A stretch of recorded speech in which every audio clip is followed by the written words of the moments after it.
கிறிஸ்துவுக்குள் பிரியமானவர்களே, ஒருவருக்கொருவர் அரிதாகவே பேசும் தம்பதிகளை பற்றி நீங்கள் என்ன நினைப்பீர்கள்?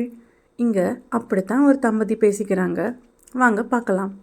என்னங்க, நீங்கள் தூங்க போகிறது இல்லையா என்று மனைவி கேட்க, அதற்கு அந்த கணவன் ஆமாம், நான் சோர்வாக இருக்கிறேன்னு சொன்னாராம். பதிலுக்கு அந்த மனைவி, ஆனால் நீங்கள் இந்த நாள் முழுசும் என்கிட்ட ஒரு வார்த்தை கூட பேசலையே அப்படின்னு சொன்னாங்களாம்.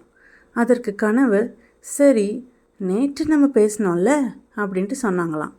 ஆமாங்க, ஆனால் அப்படின்ட்டு அந்த மனைவி சொல்ல, நாம் பேசணும்னு எதிர்பார்க்குற போல அதுவும் தினமுமா என்று வியப்போடு கேட்டாராம் அந்த கணவர்.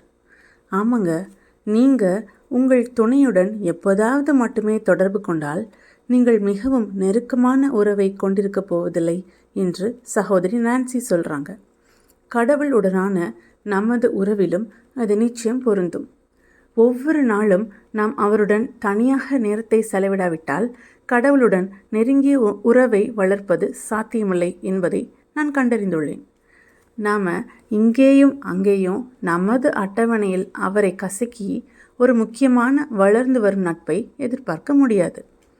நீங்கள் ஒவ்வொரு நாளும் கடவுளுடன் இணைந்திருக்கிறீர்களா?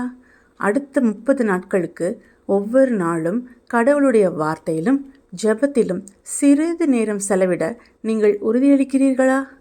30 நாட்களின் முடிவில் இறைவன் உடனான உங்கள் உறவு வித்தியாசத்தை காண்பிக்கும் என்று நான் உத்தரவாதம் அளிக்கிறேன்.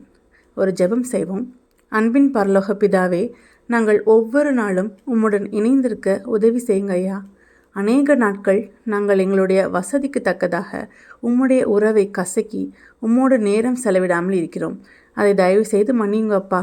நாங்கள் இந்த 30 நாட்கள் சவாலை ஏற்றுக்கொண்டு உம்முடன் அனுதினமும் தொடர்ந்து கொண்டு இதை செயல்படுத்த எங்களுக்கு கிருபை செய்ய வேண்டும் என்று இயேசுவின் நாமத்தில் ஜெபம் கேளும் ஜீவனுள்ள நல்ல பிதாவே, ஆமீன்.